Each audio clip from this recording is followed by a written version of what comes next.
Saint John college of nursing and paramedicals रे admission चली BSc nursing GNM D pharm course पई जोगाजोग करंतु saint John college of nursing and paramedicals mission compound Baleshwar. अनुष्ठित है स्वामी निगमानंद सरस्वती प्रवर्तित टाउन सारस्वत संघर 41तम वार्षिक उत्सव। देशर अन्यतम समाज संस्कारक श्रीमद स्वामी निगमानंद सरस्वती परमहंस देवंकर प्रवर्तित आसामर कोकिलामुख स्थित आसाम बंगीय सारस्वत मठर सप्त विधान अनुसार बालेश्वर टाउन सारस्वत संघर 41तम वार्षिक उत्सव महासमारोह अनुष्ठित हो जाइछि। बालेश्वर सहर उपकंठ कुरुडार श्रीवंतपुर स्थित निगमानंद आसन मंदिर परिसर में 2 दिन व्यापी चलिथिबा भक्त सम्मेलन रे पश्चिम बंगर पूर्वस्थली स्थित मध्य बंगला सारस्वत आश्रमर अध्यक्ष श्रीमद स्वामी नारायणानंद सरस्वती महाराज जोगदे भक्त एवं श्रद्धालु मानकु आशीर्वचन प्रदान करथिले। संस्कारयुक्त परिवार एवं समाज गठन पई स्वामी निगमानंद सरस्वती प्रदर्शित मार्ग अनुसरण निमंते महंत महाराज समस्त को परामर्श देथिले। स्वभाव क्रम जीवन रे जेउ भाव ही आसु हस हस मुखरे सभी तांकर दान बोली बरण करिलियो ताहले प्रतीक्षा कर।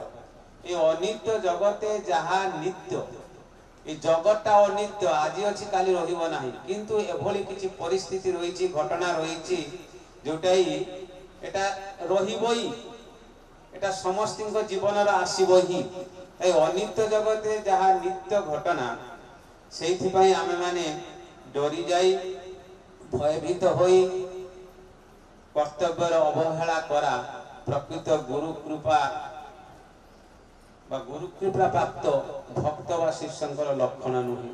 किपरि भाबरे गुरु को आश्रय करी तांकर निर्दिष्ट पथरे बाधा विघ्न को अतिक्रम करी आमे माने तांकर आकांक्षित आदर्श गृहस्थ जीवन रे बा आदर्श जीवन रे प्रतिष्ठित होई परिबा से कथाई ठाकुर महाराज ए निगमानंद उपदेशामृत रे जनैक भक्तों को ଏହି ଅବସରରେ महंत महाराज 30 जन भक्तों को दीक्षा प्रदान करथिले।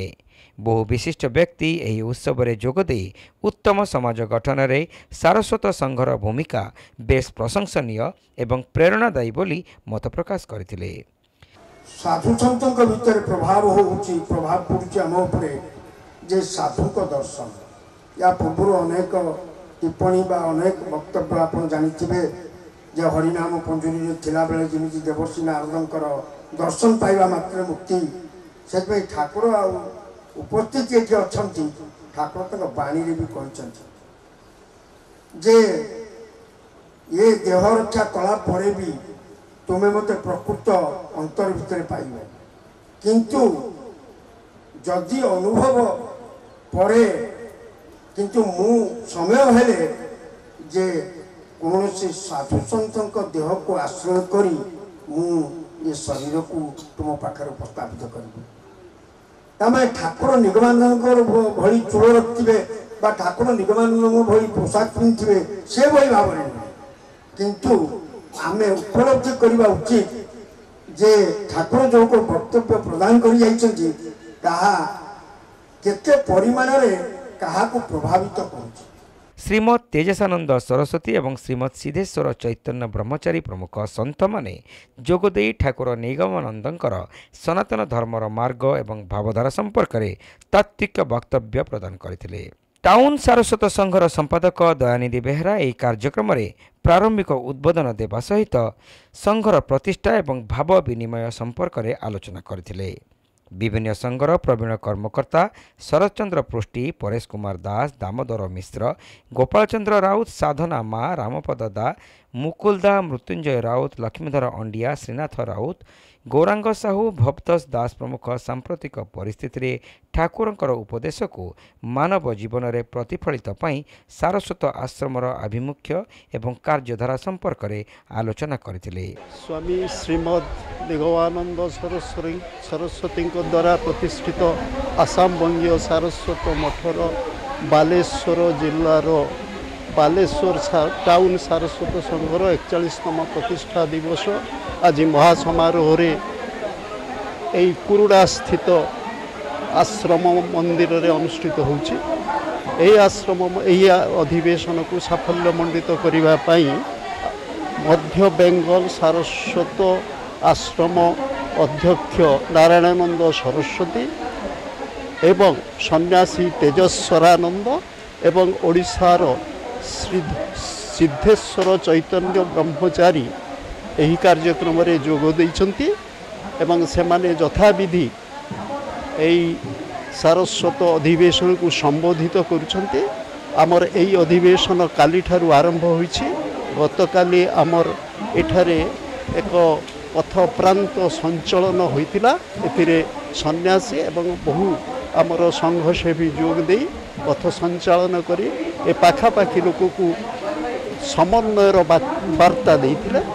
କାଲି ଆମର ଏହା ଛଡ଼ା କାଲି ଆମର ଅଧିବାସ ଉତ୍ସବ ଅନୁଷ୍ଠିତ ହୋଇଯାଇଛି। ଆଜି ଆମର ଅଧିବେଶନ ଅନୁଷ୍ଠିତ ହେଉଛି। ଏହି ଅଧିବେଶନ ଦ୍ୱାରା ଆମେ ସମାଜକୁ ଏକ ବାର୍ତ୍ତା, ସମନ୍ୱୟର ବାର୍ତ୍ତା, ଭାଇଚାରାର ବାର୍ତ୍ତା ଏବଂ ସତ୍ ସଂଘ, ସତ୍ ଚିନ୍ତା, ସତ୍ କର୍ମରେ ଲିପ୍ତ ହେବା ପାଇଁ ସମସ୍ତଙ୍କୁ ବାର୍ତ୍ତା ଦେଉଛୁ।